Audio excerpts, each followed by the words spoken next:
వాళ్ళకి ఎలా అనిపిస్తుంది, ఎంత పెద్ద గంగ ఎండ పడుతున్నప్పటికీ గంగమ్మ గాలి తగులుతుంది మాకు చాలు, అంటే చల్లగా ఉంటుంది. అంటే ఈ నారదుడు ఈ బ్రహ్మదేవుడు చెప్పుకుంటున్న సందర్భంలో ఏం చెప్తారంటే, కాశీలో ఎంత ఎండ ఉన్నప్పటికీ హాయిని ఇస్తుంది, ఎంత చంద్రుడు ఉన్నప్పటికీ సుఖాన్ని ఇస్తుంది అని చెప్తున్నాడు. ఎన్నో అడవులు, సరస్సులు, నదులు, తీర్థాలు, సమస్తానికి మూల కేంద్రముగా కాశీ ఉంది. మనకి ఎక్కడెక్కడ భూమండలంలో ఏమేమి ఉన్నాయో అవన్నీ కాశీలోని సూక్ష్మ రూపంలో ఉన్నాయి. ఇక్కడ ఒక శివలింగం గురించి చెప్తున్నాడు. హటకేశ్వర్ మహాదేవ్ మనకి కాశీపురాల దగ్గర ఉంటుందమ్మా. ఈ కాశీలో ఉన్నటువంటి హటకేశ్వర్ మహాదేవ్ అనుగ్రహము కలిగినంత మాత్రాన, అంటే శివలింగాల గురించి చెప్తున్నాడు. ఇప్పుడు బ్రహ్మదేవుడు ఈ యొక్క శివశర్మకి కాశీలో ఉన్నటువంటి 47,000 కోట్ల శివలింగాల్లో కొన్ని శివలింగాలు చెప్పే ప్రయత్నం చేస్తున్నాడు. ఏం చేస్తున్నాడు? హటకేశ్వర్ మహాదేవ్ కాశీలో ఉన్నటువంటి హటకేశ్వర్ అనుగ్రహం కలిగినంత మాత్రము చే వాక్చాతుర్యము, నిరంతరము జ్ఞాన ప్రవాహము కలిగి గురుస్థానముగా మారుతారట వాళ్ళు. ఇది నిజం, నేను వెళ్ళి పరీక్షించాలి అక్కడ. అంటే ఈ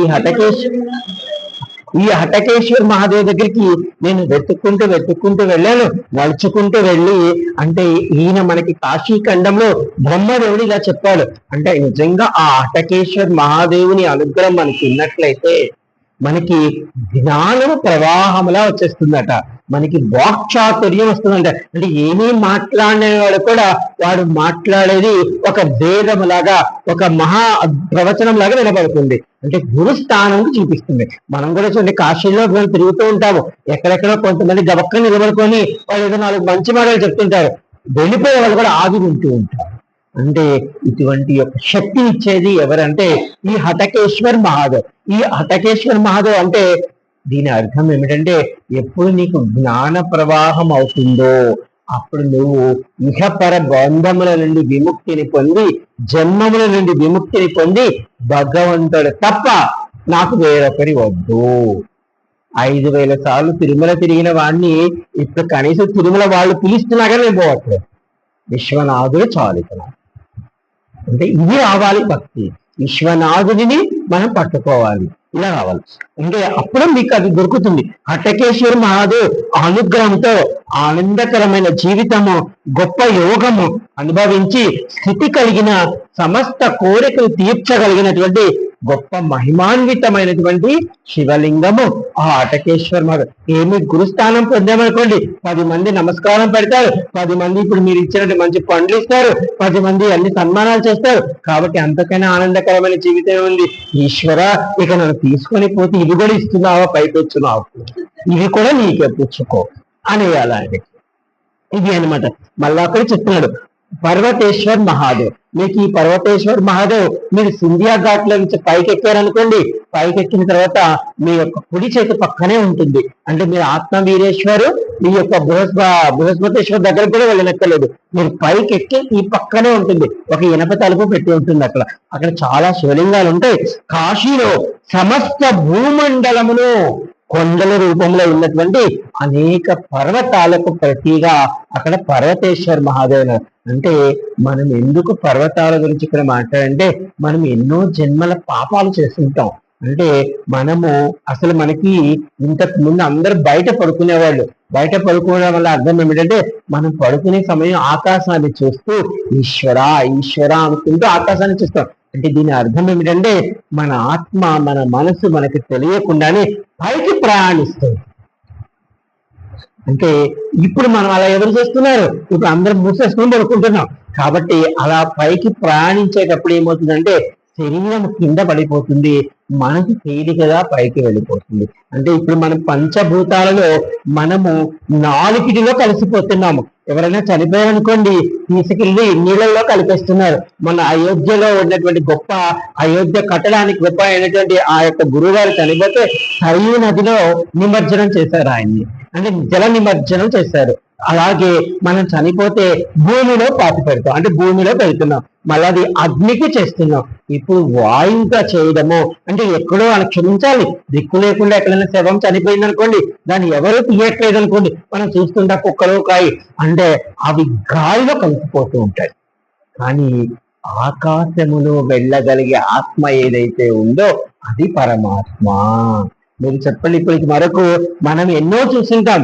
అంటే పుట్టుకతోనంటే మన బ్రహ్మరంధ్రం పగిలి మన శరీరంతో ఆకాశం వెళ్ళాలి, లేదా ఈ యొక్క ఆత్మ పైకి వెళ్ళిపోవాలి. అలా వెళ్ళగలిగేవాడు ఇంతవరకు లేదనమాట. ఇది వెళ్ళండిగా అని మనం ఆరు బయట పడుకునే వాళ్ళమి. లేదు, ఇంకొకటి ఏమిటంటే మీరు పర్వతాలు ఎక్కేటప్పుడు పైకి చూస్తారు కదా, అలా చూసి చూసి చూసి అక్కడ ఈ దేవుడు ఉన్నాడు, దేవుడి దగ్గరికి నేను వెళ్ళిపోవాలి. చాలా మీరు అనుకోవడం వల్ల ఏమవుతుంది, మనకి ఇవన్నీ పోతాయి. ఇంకా ఇంకొక అర్థం ఏమిటంటే, మీరు పర్వతాలు ఎక్కుతున్నారు అనుకోండి, మీరు ఎక్కువ బరువులు వేసుకొని ఎక్కుతారా? మీ దగ్గర ఉన్నాయన్నీ కూడా ఇప్పుడు మనకి తిరుమల వెళ్తారు అందరూ. తిరుమల వెళ్ళేటప్పుడు మామూలు ఇంటి దగ్గర నుంచి బయలుదేరి 4 బ్యాగులు వేసుకుంటారు. ఆ కింద దిగగానే అలిపిరి దగ్గర వాళ్ళు లగేజ్ పెట్టుకుంటారంటే మొత్తం వాళ్ళు పడేస్తారు, చెప్పులతో కాదు బ్యాగులో పెట్టేసి అలా పెట్టేస్తారు. ఓన్లీ డబ్బులు మాత్రం పెట్టుకుంటారు, ఫోన్ పెట్టుకుంటారు, ఇవి ఎక్కుతారు అనమాట. ఇంకా పిల్లకాయలు ఎవరైనా ఉండే అవి కూడా వదిలేస్తారు, మీరు పెట్టుకోండి మాకు అవసరం లేదు. అంటే దీని అర్థం ఏమిటి, మీరు కొండ ఎక్కేటప్పుడు మీ 4 లగేజీలు మీలో ఉన్నవన్నీ మీరు బట్టలు కూడా ఎంత తేలికైన వేసుకుంటామో అంత తేలికైన. అంటే దీని అర్థం ఏమిటంటే, ఓ జీవుడా నేను ఈ లోకానికి వచ్చావు, ఇలాగే ఇవన్నింటిని అంటించుకోకు. అంటుతాయి అవన్నీ, అర్థమవుతుందా? ఎవరెవరో ఏవేవో చేస్తాయి మనకు వస్తాయి, కానీ అవన్నింటినీ వదిలించుకొని నీవుగా పైకి వెళ్ళిపో అని చెప్పడానికి పర్వతాల మీద కూర్చుంటారు దేవతలు. ఎవరో అనేవాళ్ళు ఎప్పుడైనా దేవుడికి ఏం పని బట్ట లేదు, ఆయన కూర్చో ఉన్నారు ఎప్పుడే. అంటే మనకి అన్ని కొండలే ఉంటాయి కదా.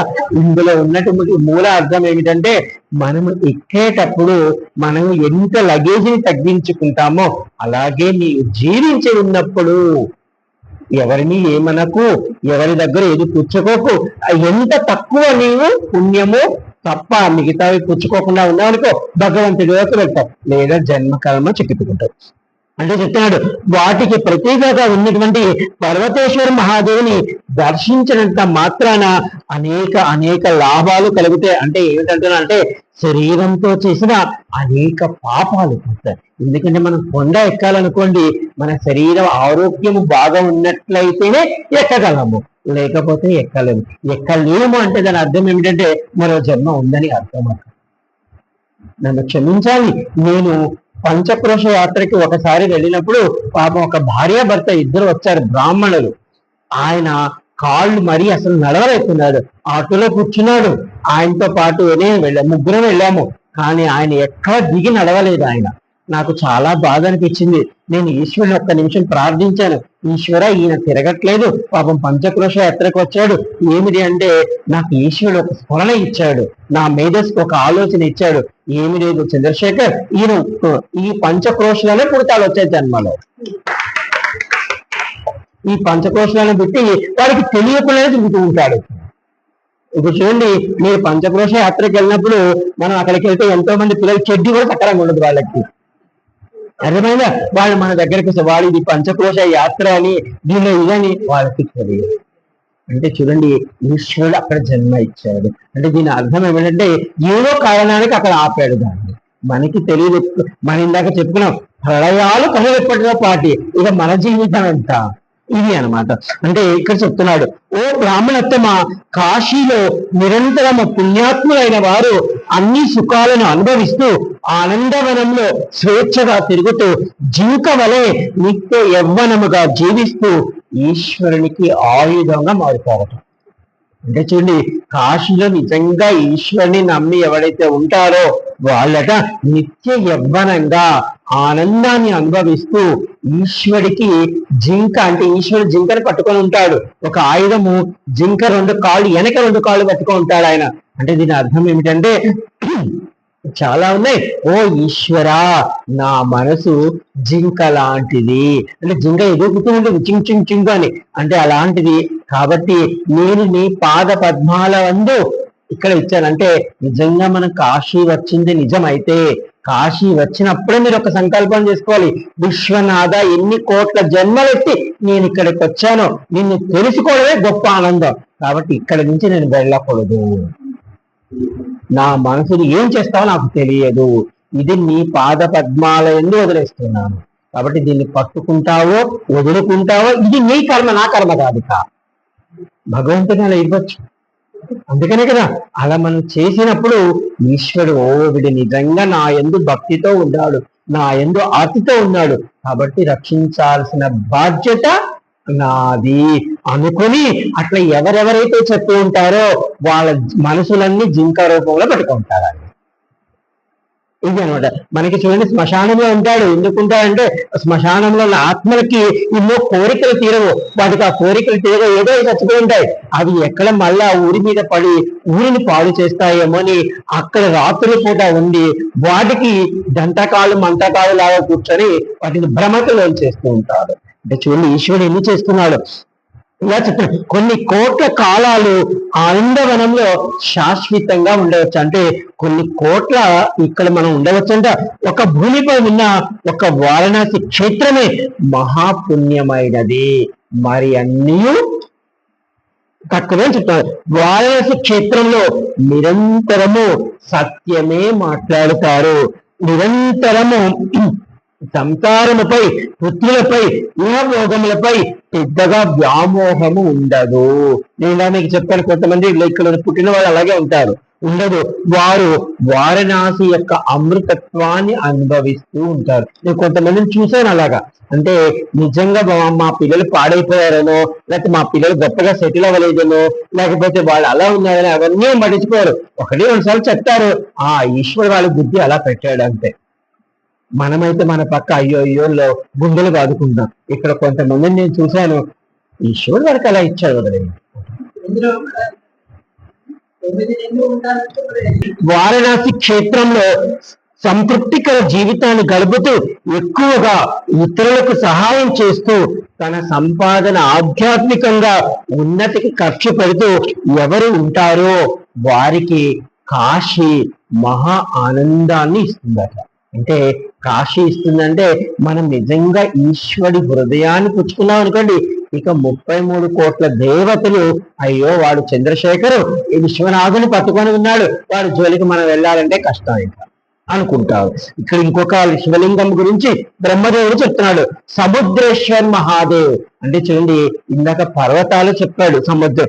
కాశీ వారణాసిలో అనేక సముద్రములు, మహాసముద్రములు, అనేక ద్వీపములు, కూపములు, కుండములు, ఇవన్నీ ఒక రూపంగా కలిసి ఒక శివలింగ రూపంలో ఉన్నాయి. నువ్వు అన్నపూర్ణమ్మ గేట్ నెంబర్ దగ్గర దర్శనానికి వెళ్తా అంటే మీరు నంది సర్కిల్ నుంచి గేట్ నెంబర్ 4కు వెళ్తారు కదా, ఈ గేట్ నెంబర్ 4 మధ్యలో కూడా మళ్ళీ అన్నపూర్ణమ్మ దర్శనానికి వెళ్ళొచ్చు. నంది సర్కిల్ నుంచి గేట్ నెంబర్ 4 అలా వెళ్తూ ఉంటే ఆ మధ్యలో అది అసలు మెయిన్ ఇంతకు ముందు వెళ్ళేది. అంటే మీరు ఆది శంకరాచార్య ఆర్చి కాకుండా అటు సైడ్ అక్కడ మీరు అక్కడ పోలీసు కూడా కూర్చో ఉంటారు. అక్కడ మీరు వెళ్లే దగ్గర మీ ఎడమ చేతి పక్కన ఒక శివలింగం ఉంటుంది. ఆ శివలింగమే చిన్నది కింద భూమి, అది సముద్రేశ్వర్ మాధవ్. అంటే సముద్రాలు కూడా ఎందుకున్నాయంటే మనం ఎన్నో ఇందాక కొండలెక్కినప్పుడు దానిలో అర్థాలలో ఒక అర్థం ఏమిటంటే మీరు కర్మలను తగ్గించుకోండి అని అర్థం. ఇప్పుడు సముద్రంలో ఉండడం మనకు అర్థం ఏమిటంటే మనం తెలుసో తెలియక పని చేసేసాం. ఇప్పుడు వాటిలో మునగడం వల్ల ఈ పాపాలన్నీ ప్రక్షాళన అవుతాయి. మనకు క్షమించండి, మనకి ఒకటి చెప్పారు పెద్దలు, ఏం చెప్పారంటే గంగమ్మలో లక్షల మంది స్నానం చేస్తూ ఉంటారు. గంగమ్మని అడిగారట ఎవరో నాలాంటి వాళ్ళు, అమ్మా ఇంతమంది వేల కోట్ల మంది స్నానం చేస్తున్నారు కదా, వాళ్ళ పాపం అంతా నువ్వు పుచ్చుకుంటున్నావు కదా తల్లి, నీకేమి ఇబ్బంది లేదా అనిందంట. ఆవిడ నువ్వు బాగానే ఉందని నేను పుచ్చుకుంటున్నాను. తర్వాత కాసేపు ఆగి వాయు రూపంలో ఈశ్వరుడికి అనిపిస్తున్నాను, నేనేం పుచ్చుకోవట్లేదు, అన్నిటికీ ఈశ్వరుడికి సూర్య భగవానుడికి ఇస్తున్నాను. సూర్య భగవానుడి దగ్గరికి వెళ్ళాడంట. సూర్య భగవానుడు మళ్ళా అడిగితే నువ్వేం చేస్తున్నావు ఈ పాపాన్ని అంటే, నేనేం చేస్తున్నాను, వాయుదేవుడికి పంపిస్తున్నాను. ఈ వాయుదేవుడు ఏం చేస్తున్నాడు, మేఘాల రూపంలో మళ్ళా వరుణదేవుడికి పంపిస్తున్నాడు. ఈ వరుణదేవుడు ఏం చేస్తున్నాడు, మరొక వాన కురిసి. అంటే క్షమించాలి, ఇక్కడ ఒక రహస్యాన్ని మీరు పట్టుకోవాలి. ఎక్కడైతే ఇప్పుడు మనం చూడండి, మొన్న కనీసం మనం మహాకుంభమేళలో 60-70 కోట్ల మంది స్నానాలు చేశారు. అంటే ఈ 67-70 కోట్లలో ఏదో ఒక 10 కోట్ల మంది పుణ్యాత్ములు ఉండవచ్చు, మిగతా వాళ్ళందరూ ఏదో తెలిసి తెలియక అలాంటి పాపాత్ములే కదా. కాబట్టి అలాంటి వారి పాపాత్ములతో తడిచింది గంగమ్మ. అక్కడ త్రివేణి సంఘం. అందుకే ఇప్పుడు చూడండి, ఇప్పుడు 4 సంవత్సరాల నుంచి నేను కాశీలో ఉన్నాను, ఇప్పుడు పడుతున్న వాన ఎప్పుడు పడలేదు. ఈ 3 సంవత్సరాలు వానే లేదు, అసలు వానే చూడలేదు నేను ఇక్కడ. అంటే ఈ 3 సంవత్సరాల తర్వాత ఇప్పుడు చూడండి 4 నెలల నుంచి మనకే కాదు ఎక్కడెక్కడ ఏవేవి కొట్టుకోబోతున్నాయో తెలియట్లేదు. అంటే దీని అర్థం ఏమిటంటే ఇక్కడ ఉన్నటువంటి ఈ పాపాన్ని, ఎక్కడో ఇంకొక పాపాత్మ ఉంటాడనుకోండి వాడి దగ్గర ఇబ్బంది కలిగేలాగా, మొన్న ఎక్కడో చూశాను 7 అంతస్తుల మిద్ది లపక్కన పడిపోయింది. అంటే వాళ్ళు ఎంత కష్టపడి కట్టుకోవచ్చు, కానీ ఏదో కారణం ఉంది అక్కడ. అంటే ఇవన్నీ సూక్ష్మ రహస్యాలు అన్నమాట. అంటే ఈ సముద్రేశ్వరుడు దర్శనం వల్ల ఏంటంటే మనం తెలిసి కానీ తెలియక కానీ చేసి ఉన్నటువంటి కొన్ని పాపాలు మన శరీరంలో ఎముకలను అతుక్కొని ఉంటాయి. అంటే నేను ఒక గురువు గారిని తిరుమల వెళ్ళినప్పుడు ఒక గురువు గారిని అడిగాను, ఏమండి తల్లి గర్భవతి అవుతుంది కదా, అలా అయినప్పుడు 9 నెలల సమయం ఎందుకు పడుతుంది? ఈశ్వరుడు ఇవాళ కదా, అంటే ఒక్కొక్క ప్రాణికి ఒక్కొక్క సమయం ఇచ్చాడు కదా. ఇప్పుడు కోడిగుడ్డు ఉందనుకోండి 20 రోజులకి, కుక్క ఉందనుకోండి ఒక 40 రోజులకి. అంటే దీని అర్థం ఏంటంటే ఎవరైనా చనిపోయి అక్కడ భూమిలో పాతి పెడితే ఆ యొక్క శరీర అవయవాలన్నీ అక్కడికి వచ్చి సూక్ష్మ రూపంలో ఒక పిల్లవాడిగా మారడానికి ఈ వాయువుని ఇక్కడి నుంచి తీసుకురావడానికి 9 నెలల సమయం పడుతుంది. ఆ 9 నెలల సమయం తర్వాత మళ్ళా 32 సంవత్సరాల వరకు ఆ శరీరాన్ని పటిష్టతం చేస్తుంది. 32 సంవత్సరాల నుంచి ఇక జీవించి ఉన్నంత సమయం వరకు వాటిలో పట్టుని సడలింప చేస్తుంది. ఇది మనకి తెలియకుండానే ప్రకృతి చేస్తుంది. మీరు కావాలంటే 32,000 సంవత్సరాల వరకు మీరు తిన్నా తినకపోయినా పెరుగుతూ ఉంటారు. వాళ్ళు మంచి తిండి తిన్నవాళ్ళు పెరుగుతారు, మంచి తిండి తినకపోయినా పెరుగుతారు. కానీ 32 సంవత్సరాల తర్వాత మళ్ళీ మనకి తెలియకుండానే మన శరీరము క్షీణదశకు వెళ్ళిపోతూ ఉంటుంది. అదే అనమాట. అంటే ఇవన్నీ ఇక్కడ చెప్తున్నారు. భూమి మీద మానవులు అనుభవించినటువంటి 9 వర్షాలు ఉన్నాయి. అవన్నీ వర్షాల గురించి చెప్పాడు. అంటే ఒక్కొక్క వర్షానికి ఒక్కొక్క ప్రతీక ఉంది, అవన్నీ చెప్తున్నాడు. ఈ యొక్క బ్రహ్మదేవుడు 3 లింగాల గురించి చెప్పాడు. అలాగే ఈ బ్రహ్మదేవుడు ప్రయాగ క్షేత్రం యొక్క గొప్పతనము కూడా చెప్పాడు. ఎక్కడ? ఈ శివశర్మకి బ్రహ్మలోకంలో. భూమి మీద ఉన్న అన్ని పవిత్ర తీర్థాలలో రారాజు అయినటువంటి తీర్థము ప్రయాగ. ఇది స్వర్గానికి మోక్షాన్ని సమస్త కోరికలు ఇవ్వగలిగేది. ఓ బ్రాహ్మణోత్తమ, అన్ని యుగాలకు అన్ని తీర్థాలకు తన మానికము ఆ యొక్క త్రివేణి సంగమం. అందులో అన్ని యుగములలో కూడా పరమ పవిత్రమైంది. అది మన కాశీ ఎలాగో అలాగే ఆ యొక్క త్రివేణి సంగమం కూడా ప్రతి యుగములో ఉందట. ప్రతి యుగములో కూడా అది పరమ పవిత్రమైనట. అంటే ప్రయాగలో జన్మించినంత మాత్రమునే వాళ్ళు బ్రహ్మలోకానికి అధిపతులు అవుతారు, బ్రహ్మలోకానికి వెళ్తారు. ప్రయాగ ప్రయాగ ప్రయాగ అని 3 సార్లు స్మరించడం ద్వారా ఆ యొక్క వ్యక్తి యొక్క పాపాలన్నీ పోతాయి. మీకు కూడా నేను ఒకసారి చెప్పాను, మనం ప్రయాగ ప్రయాగ ప్రయాగ అంటే మీరు ఏదన్నా మాట్లాడినప్పుడు ఒకలా ఉంటుంది. మీరు ప్రయాగ ప్రయాగ అంటే మీ నాలుక కింద కొంత లాలాజలం ఊరుతూ ఉంటుంది. అంటే మీరు నిజంగా ప్రయాగ ప్రయాగ ప్రయాగ అని ఒక రోజంతా మీరు అన్నారనుకోండి, అలా అన్నప్పుడు ఆ లాలాజలం ఎంతో వస్తుంది, కానీ అందులో ఒక బిందువుగా మారుతుందట. అది అమృత బిందువు అవుతుందట. అంటే మనలోనే ఉంది అమృతం ఎక్కడ పట్టుకుంటే. అంటే సమస్త పాపాలని రక్షించగలిగే తీర్థాలలో ఏకైక తీర్థము ప్రయాగ తీర్థము. అయితే సూక్ష్మ రూపంలో కూడా అది కాశీలో ఉంది. అంటే చూడండి, ఇప్పుడు ఏం చెప్పాడు? ప్రయాగ గొప్పదే అని చెప్పాడు. చివరికి తీసుకొచ్చి ఆ ప్రయాగ కూడా కాశీలో సూక్ష్మ రూపంలో ఉంది అంటున్నాడు. ఎక్కడుంది? మన ప్రయాగ. అంటే మన ప్రయాగ అంటే చూడండి కాశీ ఎంత గొప్పదో చెప్తున్నాడు ఇక్కడ. అంటే దురదృష్టవశాత్తు ఓ మహాత్మా ఆ ప్రయాగ వద్ద విడిచిన వాడు కొన్ని వేల, అంటే ఇప్పుడు మన కాశీలో కానీ కాశీలో ఉన్నటువంటి ప్రయాగ తీర్థం ఘాటు కాదు. వీళ్ళందరూ ఈ మెట్లు పెట్టాక ఘాట్లను పెట్టారు. మనం తీర్థం అనే చదవాలి, కానీ మీరు చెప్పుకోవడం కూడా అలాగే చెప్పుకోవాలి మనము. అంటే ఈ ప్రయాగ తీర్థం వద్ద ఒకవేళ ప్రయత్నపూర్వకంగా చనిపోయినప్పటికీ కూడా ఇక్కడ చెప్పారు అలా ఏదో చేయొద్దు. దురదృష్టవశాత్తు ఇక్కడ అన్నట్లయితే వాళ్ళు కల్పాంతరాల వరకు కూడా ఆనందంగా జీవిస్తారట వాళ్ళ ఆత్మ. అంత గొప్పది. 7 ధాతులతో కూడిన ఈ శరీరము అనేక పాపాలను వెంట్రుక రూపంలో ఉంటాయి. ఈ క్షవరం చేసుకున్నా కానీ అవి తొలగిపోవు. కానీ ఓ బ్రాహ్మణోత్తమ, సత్యలోకానికి బ్రహ్మలోకానికి ప్రయాగకు మధ్య ఏ తేడా లేదు. అంటే మన సమస్త పాపాలు మనం ఎంత చేసుకున్నా పోతూ ఉంటాయి. కానీ ఇక్కడ ప్రయాగకి బ్రహ్మలోకానికి ఏ తేడా లేదు. అంటే మీరు కాశీలో బ్రహ్మలోకం ఒక 3-4 దగ్గరలో ఉంది. ఎక్కడ ఉంది అంటే మీరు కాశీలో ప్రయాగ తీర్థానికి వెళ్ళారనుకోండి, మీరు నిజంగా ఒక స్థాయికి మనసు ఉన్నట్లయితే మనము బ్రహ్మలోకానికి వెళ్ళి అక్కడ బ్రహ్మదేవునితో మాట్లాడవచ్చు. అలాగే మీకు కాళరాత్రి దగ్గర నీలి సరస్వతీదేవి ఉంటుంది. ఆ నీలి సరస్వతి దగ్గర కూడా సరస్వతీదేవి ఉంటుంది. పక్కన బ్రహ్మదేవుడు కూడా ఉంటాడు. అక్కడ లోపల కాలభైరవుడు ఉంటాడు, విష్ణుమూర్తి ఉంటాడు, సూర్యుడు ఉంటాడు. అక్కడ ఇంకొక అమ్మవారు కూడా ఉంటారు. అంటే మీకు కనబడుతుంది ఒక నీలి సరస్వతి. మీరు ఆ నీలి సరస్వతి మందిరానికి వెళ్ళినప్పుడు మీరు ఎదురుగా చూడండి, ఇటు అమ్మవారు, ఇటు బ్రహ్మదేవుడు, ఇటు వినాయకుడు కనబడతారు. మళ్ళా మీరు వెనక్కి వచ్చినప్పుడు ఆ కిటికీలో నుంచి ఈ పక్కకు చూస్తే సూర్యనారాయణుడు కనబడతారు.